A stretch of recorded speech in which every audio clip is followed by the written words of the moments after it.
Hola, buenos días. Nuevamente los saluda Francisco López Sánchez. Hoy día 11 de mayo de 2020. Como lo comentamos en el video anterior, el día de hoy voy a platicar con ustedes acerca de lo que considero más relevante de la Constitución de 1824. Pero antes de iniciar, permítanme por favor, por este medio, saludar a todas las mamás de Culiacán, a todas las mamás de Sinaloa, de México y de todas las partes del mundo.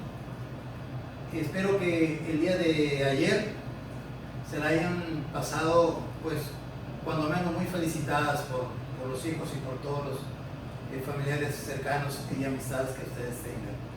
Desde luego que este cumpleaños de Día de las Madres, que en México se celebra precisamente el 10 de mayo, pues fue un año y una celebración, como dicen ahora los médicos, atípica.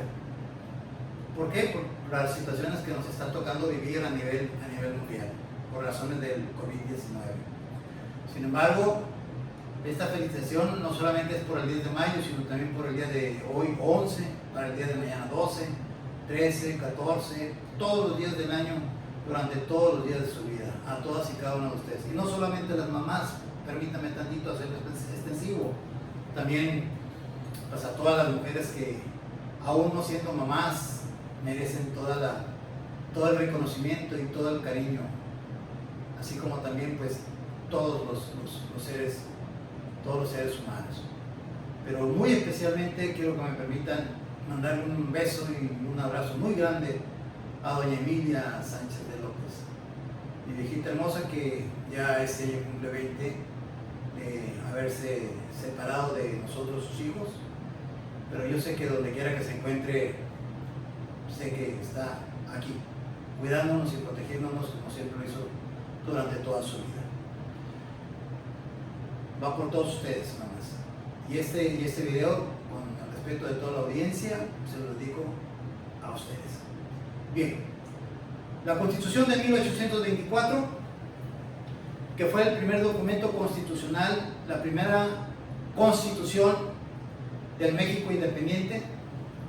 Pero antes de que apareciera la Constitución de 1824, cuyo título oficial es Constitución Federal de los Estados Unidos Mexicanos, fue como consecuencia de la creación de un Congreso Constituyente en 1823. Pero en 1822 fue nombrado Agustín de Iturbide, creó un imperio mediante el cual, mediante ese imperio, abarcó y centralizó el poder de julio de 1822 a marzo de 1823, pero se le denomina Imperio de Agustín de Iturbide. ¿Qué es un imperio? Imperio es cuando en un estado se lleva a cabo la decisión política y administrativa en una sola persona, pero no solamente en un estado, sino que también empieza a abarcar a otros estados, pero sigue siendo la disposición de gobierno centralizada en una sola persona. Por eso le llaman que fue un imperio lo de Agustín de Iturbide. Agustín de Iturbide fue derrocado mediante un golpe de estado en 1823, en marzo de 1823, e inmediatamente se nombró un gobierno provisional para crear un Congreso Constituyente para la creación de la Constitución de 1824, a la que nos hacemos referencia. Y fue el día 3 de octubre de 1824 cuando fue aprobada la Constitución de 1824. El día 4 de octubre fue promulgada y el día 25 de octubre de ese mismo año fue publicada la Constitución. Pero aquí encontramos con otros dos elementos nuevos. ¿Qué es la promulgación y qué es la publicación de la Constitución? La promulgación no es otra cosa más que la autentificación por parte del presidente de la República, en los casos de las leyes federales, para establecer la existencia de una ley. ¿Y cómo y cómo autentifica la existencia de una ley para los efectos de promulgación mediante la expedición de un decreto. ¿Qué es un decreto?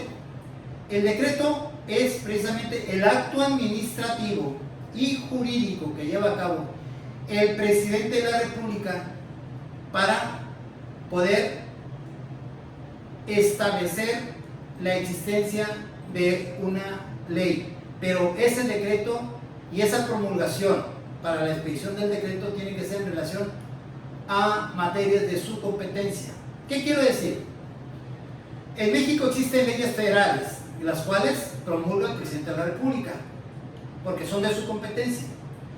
Pero también hay leyes estatales, llámese Sinaloa, Sonora, Chihuahua, Nuevo León, Baja California Sur, Chiapas, Tabasco, etc. Veracruz, en fin. Bueno, en ese tipo de leyes que expiden los congresos o la Cámara de Diputados locales de los diversos estados, ahí el presidente de la República no tiene facultades para emitir decreto, no tiene facultades para promulgar una ley estatal. En este caso le corresponden a los gobernadores de cada uno de los estados en lo particular, al igual que en la Ciudad de México, en el caso de la jefa de gobierno. Bien, entonces eso es promulgar y eso consiste en emitir un decreto. La publicación o la publicidad. Toda ley, para que pueda tener vigencia, tiene que ser publicada. ¿Y cuál es la finalidad de publicar el texto de la ley? En este caso, el texto de la Constitución de 1824. La finalidad es para que la ciudadanía tenga conocimiento de la existencia de ese documento de ley o ese documento normativo que le llamamos nosotros. Norma jurídica, por eso es normativo, o leyes, y las leyes son normas jurídicas, es exactamente lo mismo. Pero ¿para qué la existencia del acto administrativo de la publicación? Para que ningún habitante o ningún ciudadano pueda alegar el desconocimiento de la ley. ¿Ok? Es en ese contexto. Entonces ya tenemos en qué consiste imperio, en qué consiste decreto, en qué consiste la publicación de la ley. Más o menos estamos tratando de que lo recordemos conjuntamente, ustedes y su servidor. Ahora bien, la Constitución de 1824 fue inspirada por la Constitución de Cádiz, la Constitución de Estados Unidos de 1787 y del Decreto Constitucional para la Libertad de la América Mexicana de 1814. En esos tres documentos, de la Constitución de Estados Unidos, lo que le inspiró de la Constitución y retomó de la Constitución de Estados Unidos fueron dos aspectos fundamentales, entre otros, pero los que destacan. El sistema republicano. México es una república, o conocida como República Mexicana. Pero ¿qué quiere decir república? Muchísimas veces hemos escuchado hablar de la República Mexicana, pero ¿qué quiere decir República Mexicana? ¿Qué quiere decir república? La palabra república proviene del latín, compuesta por dos palabras, res, R-E-S, res, pública. Res quiere decir cosa, y traducido al español quiere decir cosa, y pública en latín traducido al español quiere decir exactamente igual, pública. Es decir, res pública, cosa pública. ¿Por qué cosa pública? Porque es de interés general. La república, se entiende por república aquel estado que se encuentra gobernado por una persona denominada presidente de la república, pero que esta persona, este presidente de la república fue elegido mediante elecciones, es decir, mediante un sistema democrático de elecciones. En eso consiste el sistema republicano mexicano. ¿Por qué? Porque el presidente de la república es elegido mediante las elecciones del sufragio directo. Y lo mismo pasa con los estados. Es republicano porque también los gobernadores de los estados son elegidos mediante elecciones, así, en fin, al igual que la titular del gobierno de la Ciudad de México. Entonces, estamos en un país republicano y eso se tomó de la Constitución de Estados Unidos. Además de ello, cabe destacar que La Constitución de 1824 tuvo elementos sustanciales, como cuáles destacan y sobresalen. Se establece en el artículo primero la separación e independencia total y absoluta del gobierno de España. Dice, es totalmente independiente del gobierno de España y de cualquier otra potencia. Así más o menos versa el artículo 1 de la Constitución de 1824. También establece la demarcación territorial de México en aquel entonces, que estaba compuesto por 19 entidades federativas. Hoy día no, estamos hablando de más, casi el doble.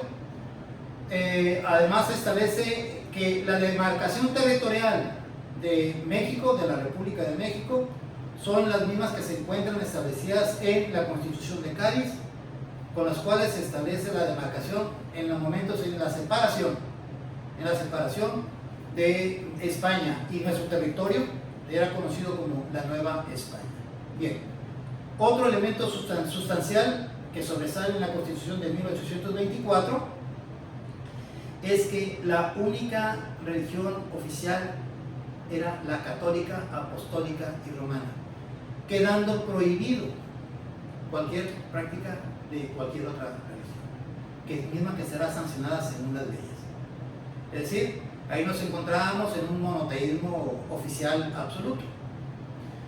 Otro de los aspectos es en la creación y la celebración en la elección de los representantes populares.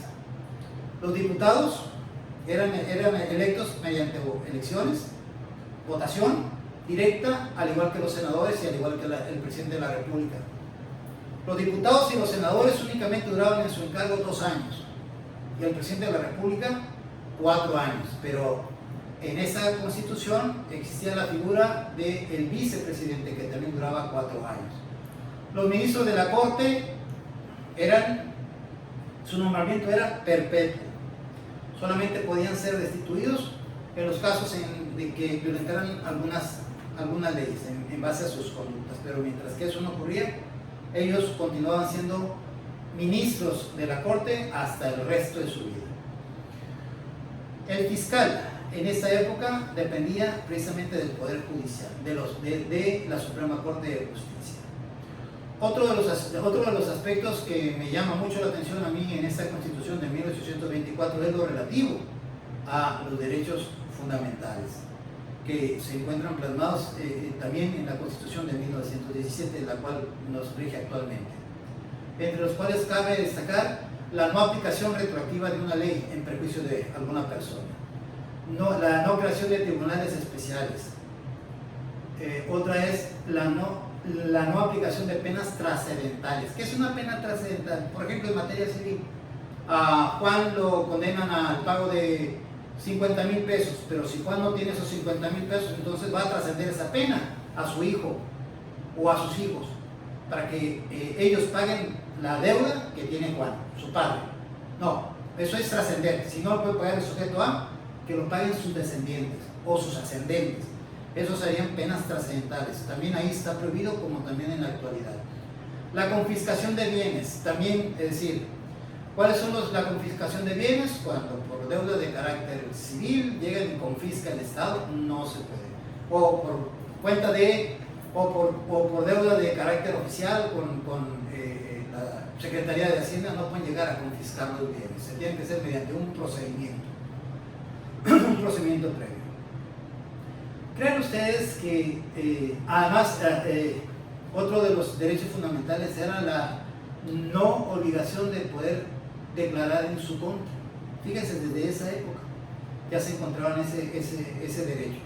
Eso es lo que fundamentalmente encontramos de lo más sobresaliente en la Constitución de 1824. Me da mucho gusto saludarles, tengan ustedes un excelente día y pues nuevamente un abrazo con mucho aprecio y mucho reconocimiento a las mamás de todo el mundo, de todo México, de todo Sinaloa y de todo Culiacán.